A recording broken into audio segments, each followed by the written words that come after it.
Coverage continues, and tonight we're still in the International Conference Center of Algiers, west of Algiers. African Startup Conference is taking place.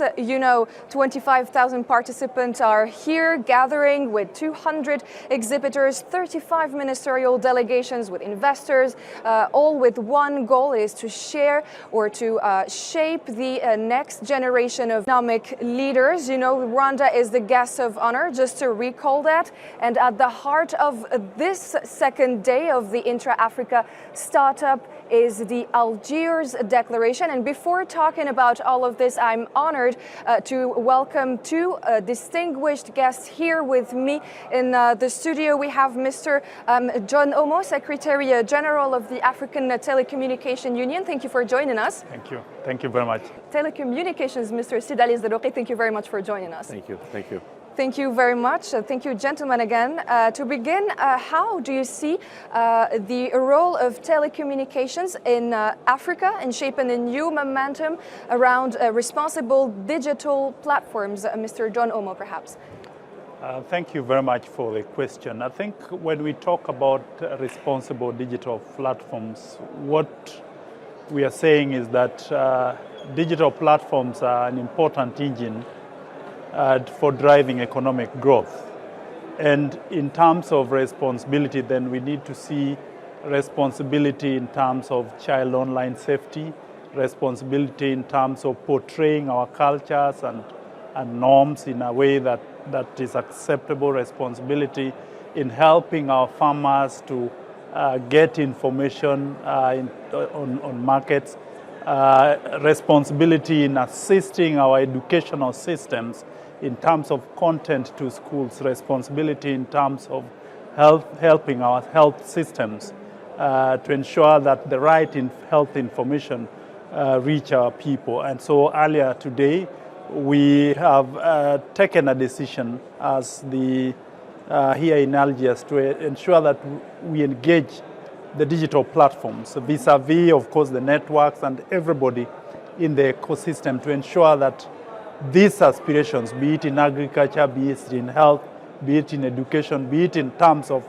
maintaining, for example, the Algerian norms and fabric of the society to ensure that our children are safe online. Mm-hmm. So that is the sort of responsibility that we are talking about. Of course, there is also the economic responsibility. How do we engage the digital platforms in a way that ensures that they are here, they operate in our countries for purposes of ensuring the economic development of Africa in terms of investments in infrastructure, in terms of ensuring that the revenue share with the networks that are built here is one that is equitable, so that networks and platforms and everybody in the ecosystem goes happy in terms of a return on their investments in whatever economic activity they are involved in. Or mechanisms that we should use and promote to implement and support this vision?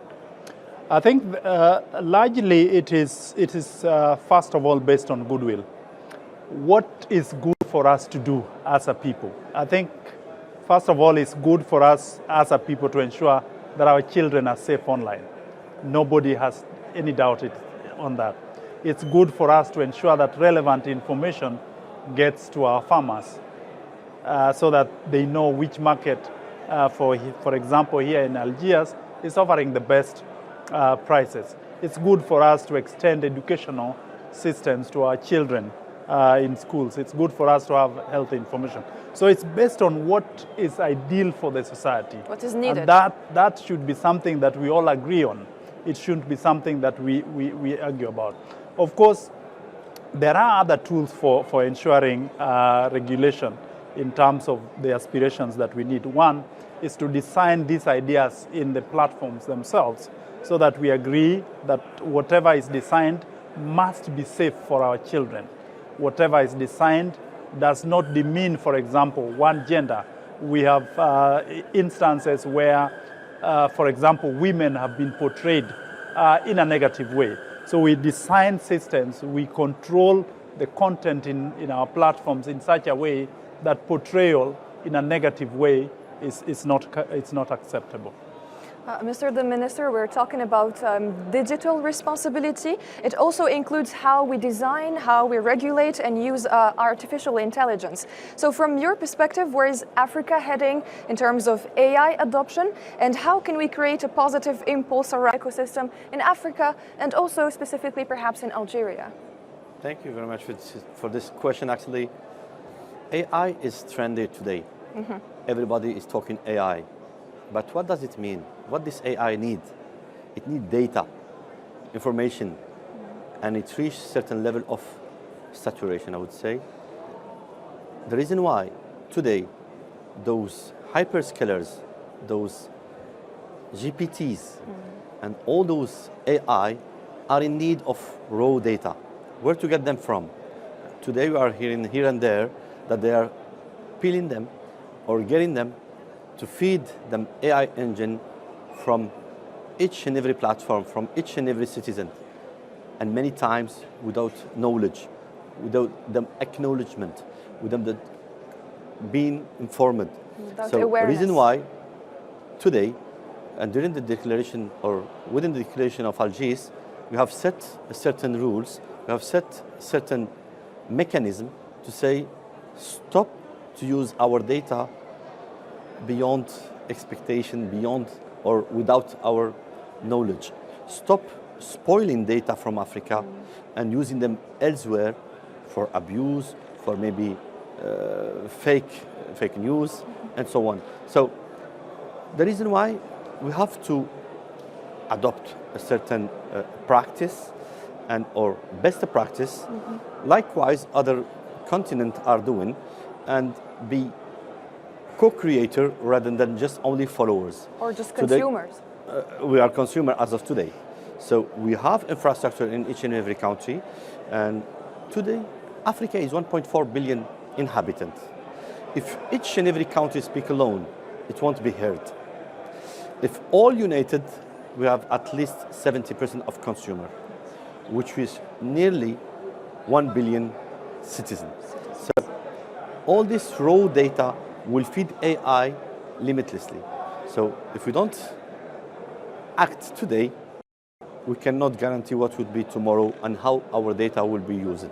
So definitely AI is here to empower, to strengthen, to support ecosystem, but also when we use those data in a proper manner.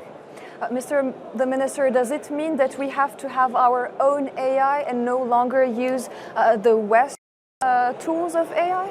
Not really that. In fact, having our own AI, it's fine, but also we should not, and we are not willing to stop or seize any other AI engine from acting. However, they should comply with regulation, not only of each and every country, otherwise it will be even difficult for them to comply, but for a continental, a regional voice and compliances, respecting local value, local languages, local culture, and also, did you know that no single dollar or euro or DZD or shilling is spent in Africa from those big tech giants? Did you know that there is no job created by those AI directly, regardless of this indirect job? So we are claiming today, and what we are advocating, we're saying that it's fine that you use our data, but with our consent, with our agreement, and also use this data, you can process them locally. We have facilities, and you can invest also in local infrastructure to reduce this digital divide, because population are keeping just on following, but they are not getting advantage from the revenue, billions of dollars that are raised, that are invested into AI elsewhere. Why not into this continent who is feeding data for AI? Why not use it for ourselves? I also think you raise a very important issue, and that is whether Africa is doing anything different from what the rest of the world is doing. Certainly, it's not any different. Whether in Europe or whether in the US or whether in China or wherever, you have frameworks in terms of how data is managed. Data is mined from whoever, data is managed by a data carrier and such like. And so what What we are seeking to implement is not any different. It's just that the African Union, in terms of AI framework, has a very robust framework that outlines how all these systems should be undertaken. The only thing is that we've not taken the bull by the horn to say how can we ensure that we have a robust framework, we have a certain robust standards for ensuring effective standards for ensuring that the aspirations that are contained in the African Union data framework are implemented, and that is what the Algiers Declaration seeks to do by, ensuring that we have definite steps for implementing a framework that ensures that Africa truly gains from data that is mined from this continent. So the Algiers Declaration is enabling actually this... The African Union data framework. And Mr. The Minister, perhaps connectivity is a structural pillar of transformation. As Africa expands 5G, we have also did that very recently, and broadband infrastructure. What concrete advantages do you foresee for young startups, for entrepreneurs, for students, and the emerging digital economy? How can 5G help them? Excellent. I've been questioned about why only today, after 5 years, where other countries have launched 5Gs. The only simple question or answer is the following. We are not late. Many other countries are, I'm not saying lagging behind, but first, there's spectrum. You need to free spectrum because 5G cannot be just launched like this. We have to rearrange and work on spectrum, which is the source or the feeder for this 5G. This is first. Secondly, 5G back in 2019 when Qatar launched the first service of 5G for the World Cup, there was not that much use case. Today, with the AI, there's thousands of use cases. 5G is at its best. This is the momentum. Now, I can say or never. So the countries that are launching 5G last year, this year, in the coming years, will enjoy the best use case of 5G. And definitely when we say the best use case, using AI definitely, but not limited to, startups, they can enjoy only the speed, the throughput, and the low latency for connectivity, as well as number of module or connected terminals. I'll explain it a bit further. Today we have the 4G that is covering the need for streaming, for broadcasting, for watching TVs or playing games. But let's talk about gamers. Gamers sometimes are suffering from pinging or latency. Yeah. With the 5G, it's completely different experience. They can experience the 4K, the 8K experience, or what is VR, and low latency. So definitely it will create other room, other economic model, other opportunity to develop new business and new challenges. New challenge, new chances and opportunities for our young generation to be more creative and to have faster connectivity. Definitely, actually, GSMA Association, so they were expecting that telecommunication in Africa is contributing up to 10% of the GDP of each and every country. And for Algeria, they was expecting, or the results, as I was showcasing during the launch, $7 billion in 2024, directly and indirect. And they are expecting $13 billion by the end of 2029, beginning of 2030. What does it mean? The 5G is a big contributor into the local GDP. Thank you very much. And more broadly, Mr. Omo, what are the key criteria for successful digital integration in our continent? And what role does the African Telecommunication Union play in aligning all the member states together, harmonizing visions, supporting the dialogue platforms such as the African Startups Conference hosted here today by Algeria? Thank you very much for the question. Now, today, the 7th December marks the birthday of the African Telecommunications Union. It was established in 1977, 7th December, as the Pan-African Telecommunications Union by the heads of state and government of the then, and then transformed to the African Telecommunications Union in 1999. Now, our key mandate union is one, to ensure that our ICT development in Africa is robust enough by working with the membership, both the member states, the 55 member states of Africa, and indeed the private sector, to ensure that we work on both policy and regulations to ensure that our telecoms and ICT structures are robust enough to compete with at the international level, but also to provide access to our people. So that's the first mandate. The second one, of course, is to coordinate Africa's positions to international ICT policy making and diplomacy forum.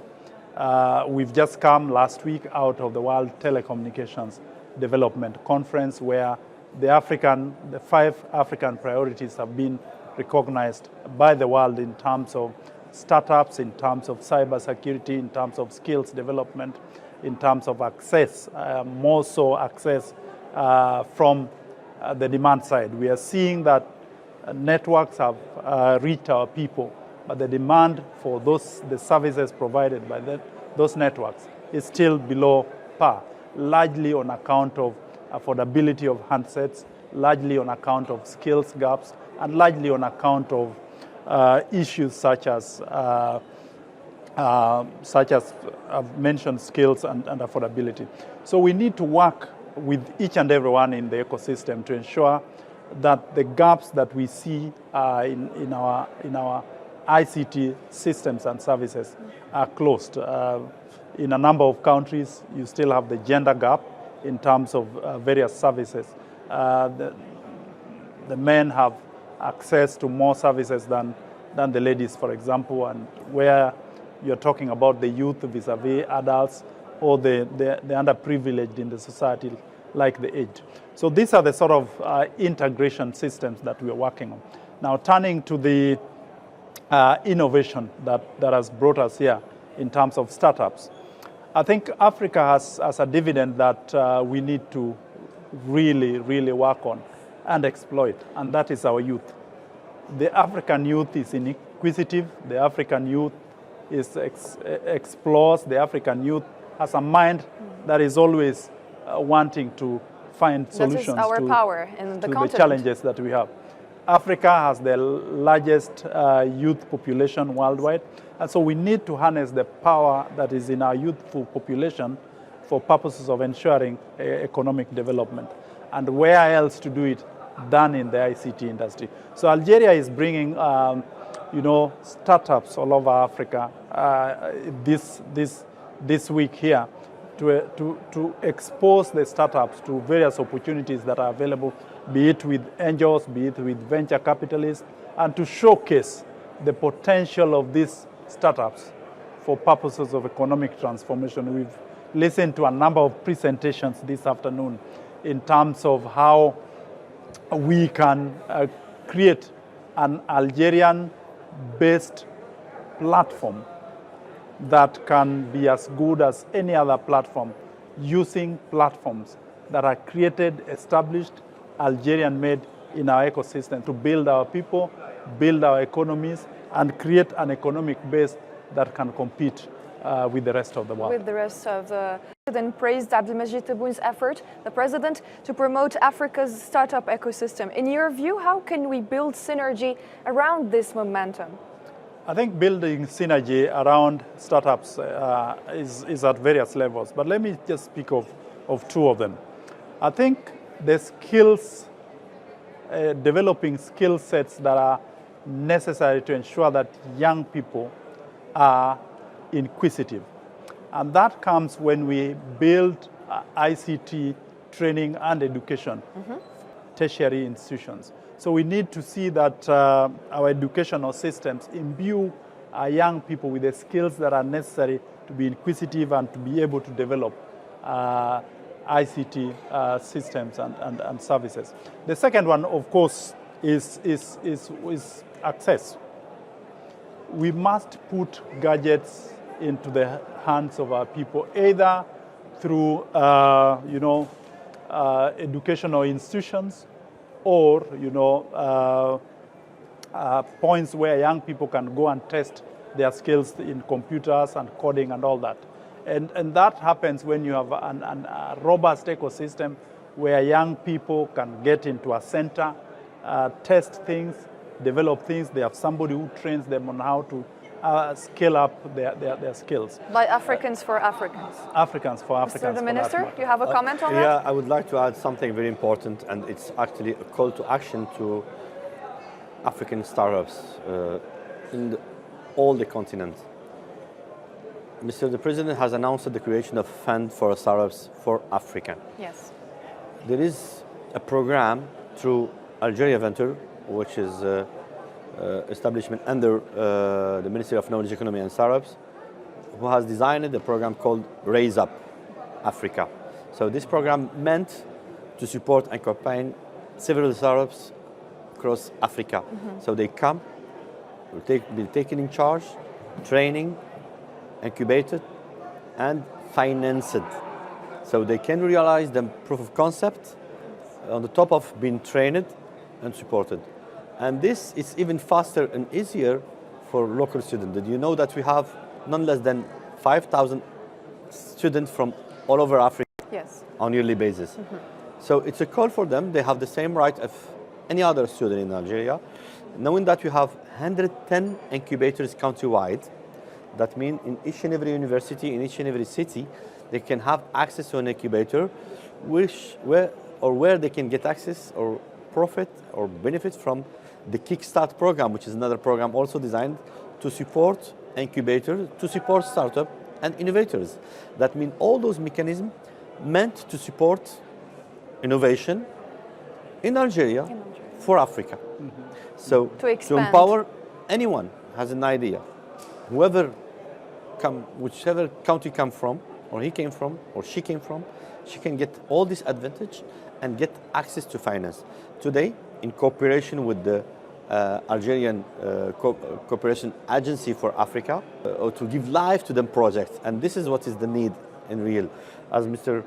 Secretary General, Mr. Omo said, that they need a sandbag to practice, to give life to the idea. Try.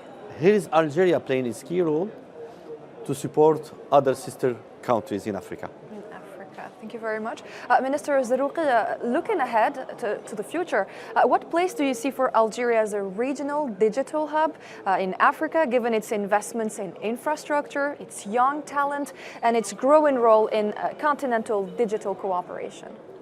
Well, as of today, Algeria did not stop investing in infrastructure.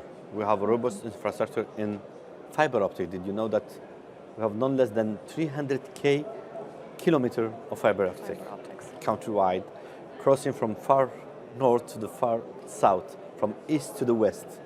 And we have today fiber reaching Mauritania border, and the other from the east reaching till Niamey, going through Niger. And then submarine cable, all looped and backed, that means resilient infrastructure. For what? To support Africa, to the African backbone. From Niger, we are reaching 11 other countries. The purpose is to give first affordable and reliable connectivity and resilient connectivity. Because today, all these other African countries rely only on submarine cable crossing or surrounding the continent. And recently, back in last year, there was a hazard, a damage of several fiber optic cable, where it was nearly blackout for many African countries in the Western African. And we are working to reinforce and closely with other African countries to be connected and support this infrastructure.